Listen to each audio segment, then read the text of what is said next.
Kenapa bukan yang berprestasi kau ekspos? Kenapa bukan anak-anak yang setengah mati sekolah akhirnya jadi dokter? Ditinggal ibu bapaknya menderita sekolah akhirnya jadi hebat. Kenapa yang begitu? Lain ditanya, lain dijawab. Mereka dimanfaatkan, kasihan. Ya, cari banyak di antara anak-anak bangsa ini yang hebat, yang bisa nantinya membangun generasi ke depan semakin lebih cerdas daripada kita mempertontonkan kemaluan kita sendiri, mempertontonkan kekonyolan anak-anak bangsa kita. Ya, kita cuma dikenal sebagai pelawak, tapi tidak lagi dikenal sebagai bangsa yang hebat. Tidak ada yang mengatakan bahwa Indonesia ini orangnya seperti itu. Ya, salah. Indonesia ini banyak generasi-generasi yang pernah dia munculkan, yang ditakuti oleh dunia. Siapa yang tidak kenal dengan proklamator pertama kita, Bung Karno? Bahkan namanya dikenal di tanah Eropa, ditakuti di seluruh dunia. Siapa tidak kenal dengan Bung Karno?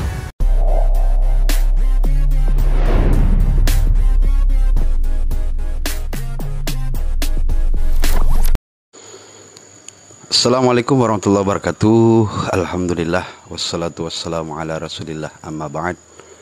Rabbi syrah li sadri wa yassir li amri wahlul 'uqdatam min lisani yafqahu qawli. Sahabat-sahabat semua yang dirahmati Allah Subhanahu wa taala, alhamdulillah pada kesempatan ini kita bisa berjumpa kembali, bersuah, dan semoga senantiasa Allah memberkahi kita semua di pagi hari ini.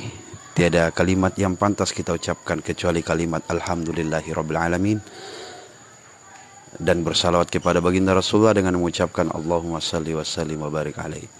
Sahabat-sahabat semua yang dirahmati Allah Subhanahu wa taala, kembali menanggapi daripada ucapan para netizen yang mengatakan bahwa apa yang diceramahkan oleh Ustaz Dasa Latif ini tidak cocok, tidak sesuai, apalagi berkata-kata, berkalimat dengan yang tidak sewajarnya sebagai seorang ustadz, yang mengatakan seperti bahwasanya kenapa media entertainment di televisi itu hanya memanggil dan menampilkan kebodohan-kebodohan, ya, orang-orang yang seharusnya ya tidak wajar lah untuk diundang ke TV seperti Fajar Setboy, Lord Arnold atau Lord Haris.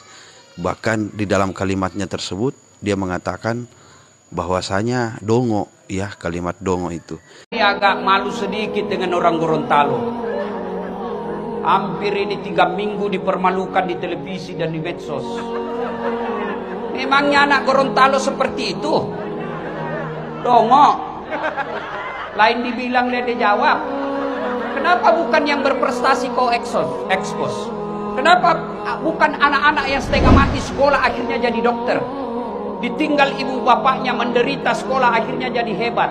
Kenapa yang begitu? Lain ditanya, lain dijawab. Mereka dimanfaatkan, kasihan. Kasihan juga anak-anak kita digituin. Apa hebatnya kalau begitu? Mesti yang diberikan, ini loh anak Gorontalo hebat. Ini masalah pacar menangis, pret. Jembeleng. Jadi akhirnya banyak netizen yang klarifikasi, banyak netizen yang menjadikan itu sebagai bahan bahwasanya apa yang dikatakan oleh Ustaz Dasa Latif ini tidak wajar. Memang sih tidak wajar.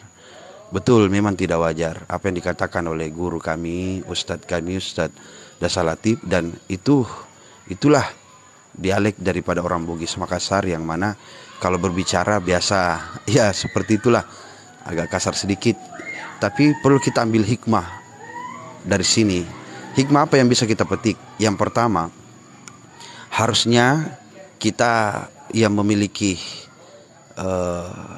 wewenang dalam pertelevisian atau entertainment, harusnya kita sadar bahwasanya hal-hal seperti ini ya mungkin akan menaikkan rating penonton yang ada di yang kita harap, tapi apa dampaknya kepada para penonton? Dampaknya itu, manfaatnya mungkin tidak ada.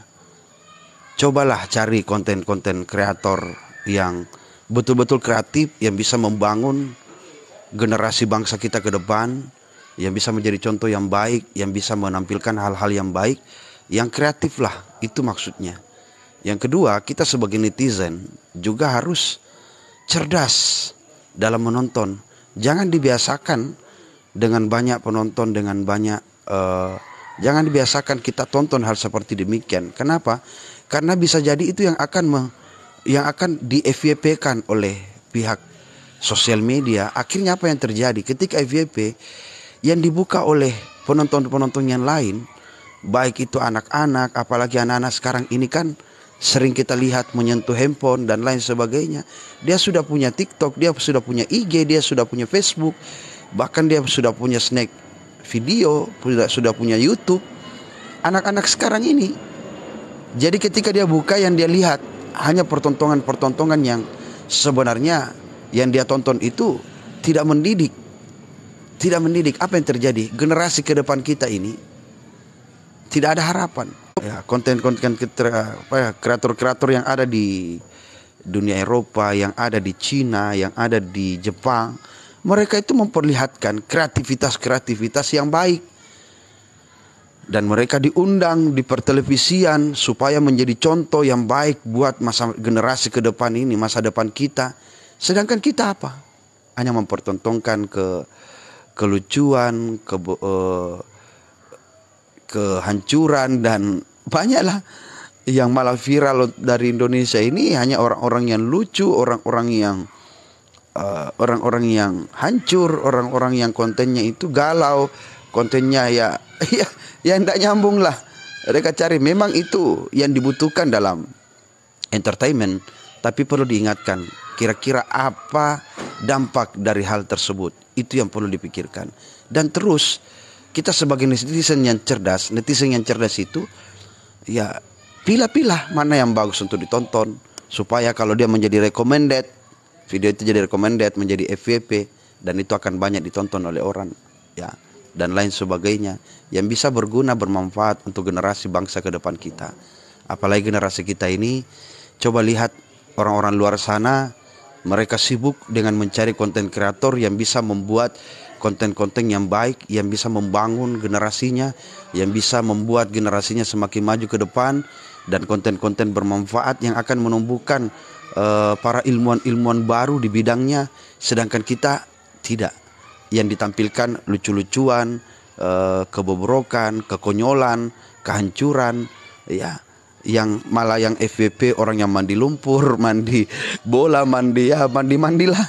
Pokoknya padahal hal seperti itu tidak ada dampak yang baik untuk para penonton-penonton yang ada di Indonesia dan para netizen. Bukankah kita bertanggung jawab sebagai orang yang punya ilmu, bahwasanya ilmu jika tidak dimanfaatkan, al-ilmu bila amalin kasyajaru bila samarin. Jika ilmu yang tidak dimanfaatkan, tidak diajarkan, seperti pohon yang tidak ada buahnya. Apalagi kita sebagai umat muslim mengajarkan bahwasanya kita dilarang untuk selalu meminta-minta, apalagi meminta-minta di sosial media, di TikTok, dan lain sebagainya. Bukan berarti kita tidak bisa menerima, tapi dengan cara seperti itu yang mungkin tidak wajar, kayak ngemis-ngemis begitu. Padahal Islam mengajarkan kita al-yadul ulya khairum yadis sufla, tangan di atas itu lebih mulia daripada tangan yang di bawah. Bukan cuma itu, mengajarkan kebaikan-kebaikan supaya tumbuh generasi-generasi ke depan nantinya ini, generasi yang kreatif, generasi yang bisa membangun bangsa kita yang lebih maju ke depan. Tidak ada yang mengatakan bahwa Indonesia ini orangnya seperti itu. Ya salah. Indonesia ini banyak generasi-generasi yang pernah dia munculkan, yang ditakuti oleh dunia. Siapa yang tidak kenal dengan proklamator pertama kita, Bung Karno? Bahkan namanya dikenal di tanah Eropa, ditakuti di seluruh dunia. Siapa tidak kenal dengan Bung Karno? Bukan cuma itu, siapa yang tidak kenal dengan Buya Hamka? Sampai tulisannya, tafsirnya dibedah oleh mufti-mufti Mesir yang ada di Kairo, Al-Azhar, sampai dia diberikan gelar sebagai doktor, tidak pernah bersekolah di sana, tapi mendapatkan gelar doktor. Siapa yang tidak kenal dengan B.J. Habibie? banyak putra-putri Indonesia ini yang hebat di tanah orang lain. Kenapa? Karena dia menampilkan kreativitas membantu dalam pembangunan teknologi dan perkembangan dunia ini. Baik dari segi tulisannya seperti Buya Hamka, dari teknologi yang dia buat seperti B.J. Habibie, dari sang proklamator yang menggetarkan bangsa seperti Bung Karno. Indonesia ini tidak akan pernah kehabisan dengan orang-orang cerdasnya seperti itu. Cuma kesalahan kita apa? Kita jarang memunculkan lagi orang-orang cerdas seperti itu, orang-orang hebat seperti itu. Akhirnya mereka terasingkan, jarang disorot oleh media. Yang disorot oleh media, yang diambil malah orang yang bisa menampilkan kekonyolan, kelucu-lucuan, kegalauan. Itu yang ditampilkan. Akhirnya generasi yang kita akan lahirkan, generasi yang galau, generasi yang konyol, generasi yang hancur, generasi yang nantinya akan bisa ditertawakan saja dan lain sebagainya. Tidak membangun menurut saya. Saya juga sadar bahwa ceramah-ceramah saya yang ada di TikTok, yang ada di IG, yang potongan-potongan itu minta maaf kalau terlalu banyak lucu-lucuannya dan terlalu banyak menyentuh anak muda. Sebenarnya alasan saya satu, bagaimana anak muda ini bisa menerima dakwah saya. Bagaimana anak-anak gaul ini bisa menerima dakwah. Karena menurut saya dakwah itu bukan hanya di atas mimbar, di dalam masjid, dalam pengajian. Tapi dakwah itu bisa masuk ke mereka melalui sosial media, bisa masuk ke warkop mereka, bisa masuk ke kafe mereka. Kita dakwai mereka. Sesungguhnya ketika mereka ditanya, kenapa engkau tidak mau sholat, kenapa engkau tidak mau menuju kebaikan, sedangkan engkau umat Islam yang harusnya beribadah kepada Allah Subhanahu Wa Taala. Jawabannya simpel. Belum sampai dakwah ke kita. Bukankah sosial media itu sudah sampai? Iya, sosial media sampai. Tapi belum ada ustadz yang datang kepada kita. Ini menjadi permasalahan. Maka kalau kita kenal dia, kita tahu bahasa mereka, seolah-olah mereka akan menganggap bahwa ini ustadz cocok nih, sefrekuensi dengan kita. Akhirnya apa yang terjadi? Akhirnya di benak mereka muncul bahwa ini yang bisa kita tempati bertanya. Ini loh ustadz yang faham kita. Jadi mungkin bisa kita bertanya kepadanya. Jadi tidak ada tirai pembatas ketika hal itu terjadi. Nah, mungkin ketika dia sudah bertanya, akhirnya masuk ke dalam kehidupannya, akhirnya dia bertanya tentang kehidupannya. Kita bisa menyentuh mereka dengan apa? Dengan kembalikan dia kepada jalan yang benar, kembalikan mereka kepada jalan yang baik. Itu. Mohon maaf kalau bahasa saya dalam dakwah terlalu banyak membahas tentang game online seperti PUBG, Free Fire, Mobile Legends, Domino High Island. Karena itulah dunia mereka. Yang mungkin ketika kita menyentuh ke dunia mereka, membahas dunia mereka, mereka itu pada mengatakan, oh ini ustadz sefrekuensi dengan kami dong. Mungkin bisa ditempati bertanya. Akhirnya dari munculnya pertanyaan-pertanyaan itu, dia merasa bahwa dia bisa dekat dengan kita. Dan tidak ada tirai pembatas antara ustadz dengan mereka. Akhirnya apa yang terjadi? Mereka ingin kembali ke jalan yang benar. Mereka ingin juga seperti dengan orang-orang yang baik. Kita mengajak. Kalau kita jauh dari mereka, apa yang terjadi? Di jalan mereka akan liar, berontak. Akhirnya muncullah geng-geng motor. Muncullah anak-anak busur-busur. Yang salah siapa? Jangan salahkan orang tua mereka juga. Tapi salahkan kita sebagai pendakwah yang tidak mau menyentuh dunia mereka, yang tidak mau masuk ke dunia mereka. Coba lihat jamaah tabligh saudara-saudara kita, mereka hebat. Kenapa saya katakan hebat? Mereka itu jundullah, tentara Allah. Mereka berani masuk ke dunia para preman-preman, mengetuk pintu-pintu mereka. Sampai saking beraninya mereka itu, mereka tidak gentar, mereka tidak takut. Kenapa? Karena ini jalan yang benar. Dia ingin membawa orang-orang yang tersesat ini ke jalan yang benar. Dengan cara apa? Dengan cara perlahan. Setiap hari datang menemui orang-orang tersebut. Begitu cara mereka. Nah, sedangkan kita ini yang mungkin banyak job, mungkin kita bisa hidup dari dakwah. Tapi apakah kita bisa menghidupkan dakwah? Itu yang menjadi cerita yang harus kita lanjutkan. Dari kisah baginda Rasulullah yang berdakwah tanpa henti.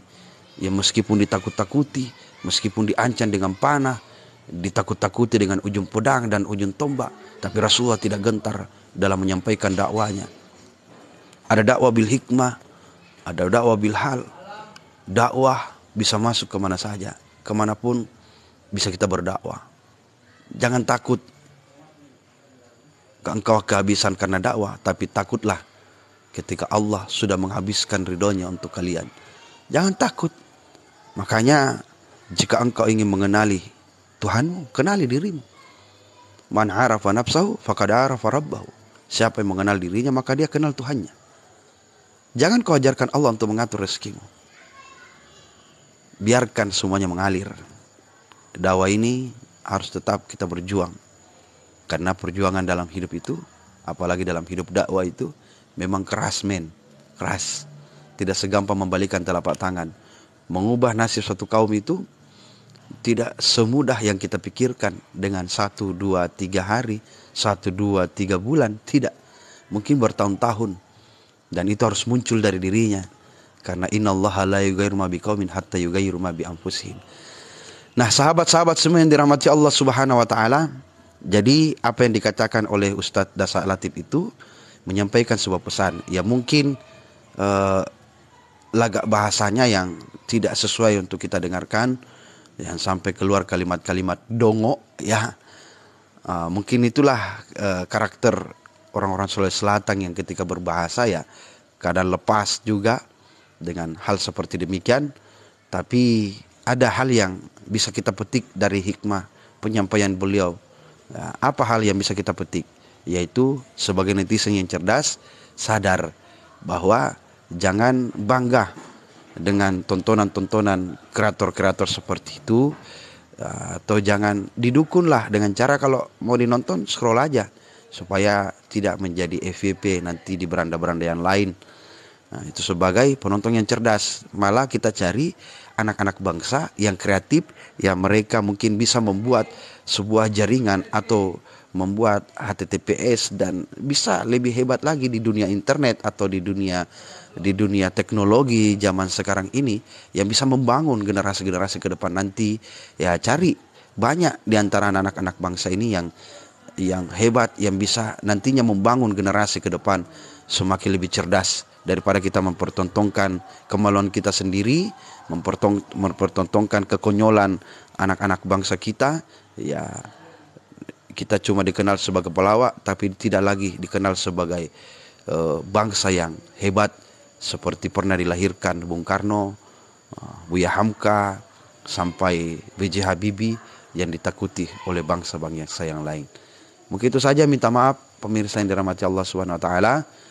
Setelah ini saya tutup salam dulu, nanti kita lanjut karena konten ini akan saya buat video yang bisa nanti kalian tonton di mana? Di YouTube kami, Farid Millennial Channel. Oke guys, lebih dan kurangnya mau dimaafkan. Wabillahi taufiq wal irsyad. Saya tutup dengan sebuah pantun, ikan bolu, ikan cakalang. Itulah nama-nama ikan. Sekian, assalamualaikum warahmatullahi wabarakatuh.